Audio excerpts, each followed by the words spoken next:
Hi, I'm Bob Schofield. I made a video about politics about a month ago, and it was well received by over half a dozen people. Got some Facebook likes, so decided to make another one.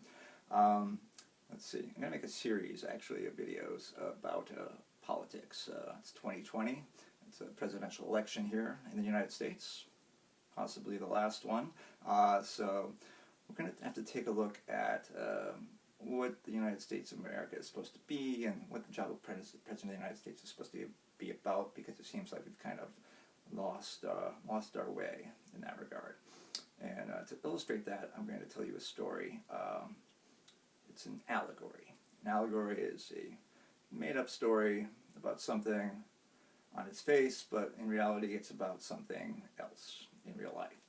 Like Animal Farm. You know, it's not really about a bunch of animals staging a revolution to overthrow the farmer. It's an allegory of the 1918 communist Bolshevik revolution against Tsar Nicholas II and the Romanov family. You know, Snowball is Trotsky, Napoleon is Stalin. It's if you ever need to do a book report about it, you just mention all that stuff. And I guess, and it also has, an allegory has a moral of the story. So Orwell is saying that all communist revolutions are bad because they always end the same way, where the leaders of the revolution become just as bad as the dictators that they overthrew. All right, so that's what an allegory is, and here is my allegory about where we stand in the United States. So there's this guy, and this guy lives in a house. I'm going to draw a picture of the house. I'm not a great artist, I'll have to warn you about that. The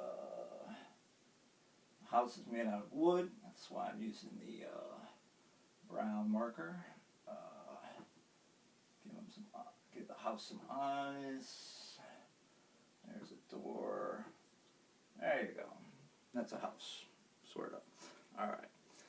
So, what I need to tell you about this house, it's like a condominium, really. So there's a house over here, a house over here. It's like one of those condominium associations where there's like 10 houses connected to each other. And then there's like a whole development where there's little roads in and out and trails in between, and usually like 5 rows of 10 houses or so where this guy lives. Okay, so what happened is there was a fire, little fire in the guy's kitchen. So got the orange marker for that. Little fire breaks out. Now, that's not a big problem, but the guy does not have a fire extinguisher. Now, he's supposed to have one because the rules of the condo association say that he should. Everybody has got to have a fire extinguisher in their house because, you know, they're living on top of each other. Their houses are made of wood, and if one house goes down, they're all going to go up in flames. And more about the condo association. Condo association, people pay dues. Everybody who owns a house in the development, they pay dues, like $300 a month or something. And that goes to expenses that benefit everybody, like the upkeep of the common areas, like the swimming pool. You pay for snow removal in the winter, landscaping in the summer. You know, they maintain the roads, and the exterior of the buildings are maintained with the common funds. Now, what happens inside of somebody's house is their responsibility, except, you know, there is one rule that you do have to have a fire extinguisher in your house, and this guy did not have one. Why did he not have one? Well, that is a very strange story in itself. When the guy bought the house from the previous occupant of the house, they went to the real estate closing. It was the guy, he brought his lawyer, the seller, he had his lawyer, and, you know, the mortgage bank lawyer was there. And the seller, he cracked some jokes about the guy because the guy had made some racist comments about the seller before, and, you know, the seller was kind of getting even. He was making some lighthearted jabs at the guy's expense. And everybody thought it was funny, and they all laughed at the closing, except for, of course, the guy. Because the guy is very thin-skinned. He's got no sense of humor whatsoever. You know, he's got a low sense of self-esteem, and like every insult he takes extremely personally.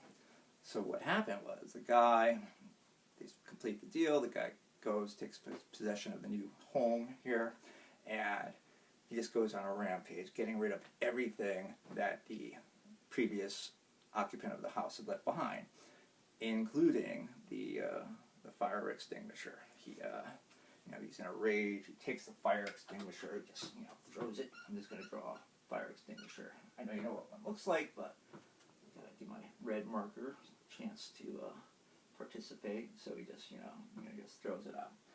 All right, so that's a problem. So now the fire is getting a little bigger. The smoke alarm goes off. Now,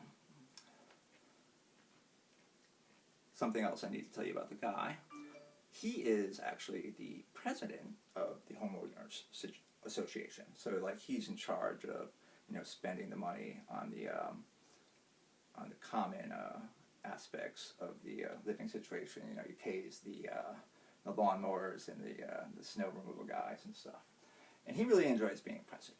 And he thinks to himself, so that smoke alarm goes off. And this guy is not thinking, wow, this fire is really serious. I better call 911 and protect myself and protect my family and protect the neighbors. No, he's thinking only about his re-election chances for becoming president of the homeowners association for another term. He thinks like, oh man, if people get wind of this fire, if they learn about it, they're going to think I'm a real idiot, and they're going to blame me, and they're not going to let me be homeowners president. So I know it sounds crazy, but it's true. So what the guy does is the alarm, they got thin walls, house on either side, so he's worried the alarm is going to alert the neighbors. So what does he do? He takes a broomstick and we've all done this before when the smoke alarm won't shut up when we know there's no fire, right? He turns the smoke alarm off. He smashes it in. And so he did that. And then, of course, the fire spread out of control. So the fire spreads. And finally, despite his best efforts to conceal the existence of the fire, of course, everybody in the development finds out. The guy's house next to him catches on fire. And the guy on the other side, his house catches on fire. And there's smoke everywhere, and it's just terrible. So the neighbors, they notice, they call 911, and then the firemen show up. And the firemen, they come with their hoses, and they're shooting water into the windows, and then they're shooting water at the fire. And they get there, but it's too late, because the guy didn't warn everybody in time. He, roof's on fire too. Wind is blowing it. It's all crazy, out of control. All right. So people died. People died because this guy did not warn everybody in time. Houses were destroyed, and yeah, it's just a terrible story. And this guy, obviously, he's a horrible person. And the weird part. I know that sounds weird, and you're like, this can't be an allegory. This could not have happened in real life. But I assure you, it did, and it's happened, and it's still sort of going on in current events. And I'll let you figure out what it is. That's part of the fun of the allegory, trying to decipher it. The weirdest last part of the story is after killing his neighbors and destroying, pretty much the condo development through his incompetence and looking after only his own self-interest and not those of the people in his community. After all that, the guy is still running for president. He wants to be he wants to get reelected to the presidency of the condo association, and that is weird. And actually. They take their kind of association really seriously there. Some polling was done, and actually between 30 and 40% of the people, I guess the people that maybe, even some of the people who lost their homes in the fire, lost relatives, even some of them, they still think that this guy should be president. So that is something we're going to try to fix, because in subsequent videos we're going to look and see how we can think of a new way, partisanship, parties aside, like, what are we looking for in a president? And how can we do better?